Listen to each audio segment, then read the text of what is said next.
Vážené dámy, ctení páni, milí hostia, priatelia dobrej hudby. Je tu vianočný čas a možno doma v strese ešte balíte darčeky, pečiete koláče a chystáte sa na najkrajšie sviatky v roku.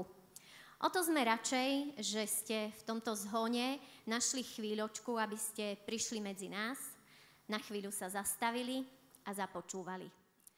Vianoce to je čas, ku ktorému neodmysliteľne patrí pekná pesnička, ktorá pohladí dušu.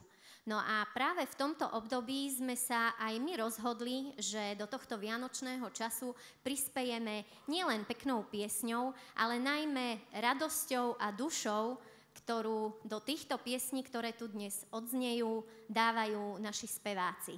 Dámy a páni, srdečne vás vítam na 13. ročníku celoslovenskej súťaže v speve populárnej piesne Rómsky hlások.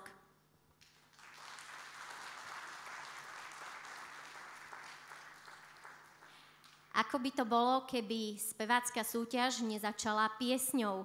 A práve tu vám hneď v úvode zahrala hudobná skupina Angels a samozrejme famózni speváci The Angels.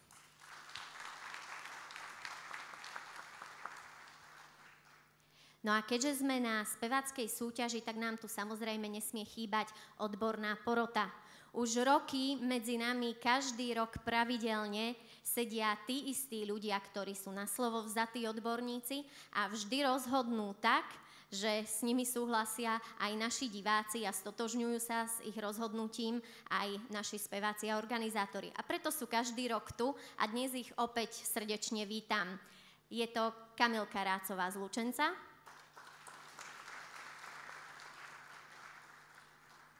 František Kačáni, tiež z Lučenca. No a pevne verím, že pán predseda odbornej poroty Stanko Spišiak mi odpustí, že som dala prednosť dáme, ako sa patrí. Takže Stanko Spišiak tiež z Lučenca. Súťaž Rómskych hlások je organizovaná s finančnou podporou Úradu vlády Slovenskej republiky z programu Kultúra národnostných menšín. No ani bez peňazí sa kultúra robiť nedá, ale čo je najdôležitejšie, každé podujatie potrebuje dušu, ktorá mu vdýchne život. A tou dušou tohto podujatia je už 13 rokov pani Evka Demeová a Centrum sociálnej pomoci mladým v Lučenci. Veľký potlesk, prosím, pre ňu.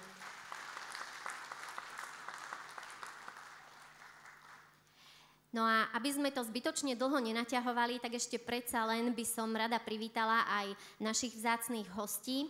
Z úradu splnomocnenca vlády Slovenskej republiky pre rómske komunity pani Alenu Horvátovú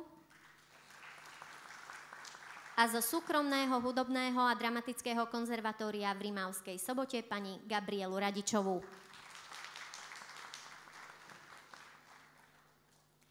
Takže oficiality máme za sebou a môžeme teda ísť na to najpodstatnejšie a teda vypočuť si našich spevákov, ktorí už netrpezlivo čakajú, kedy si môžu užiť tú svoju minútku slávy a užiť si svoj úspech na pódiu. No a v tejto chvíli už určite s jedničkou, možno trošku nervózny, ale určite natešený, že to bude mať prvý za sebou, prichádza Denis Sendrej. Denis Sendrej je z Uhorského, študuje na obchodnej akadémii a hrá na klavíri. V budúcnosti by chcel byť profesionálny klavírista a dnes vám zaspieva skladbu Krásny sen od Igora Kmeťa. Nech sa páči. Ďakujem.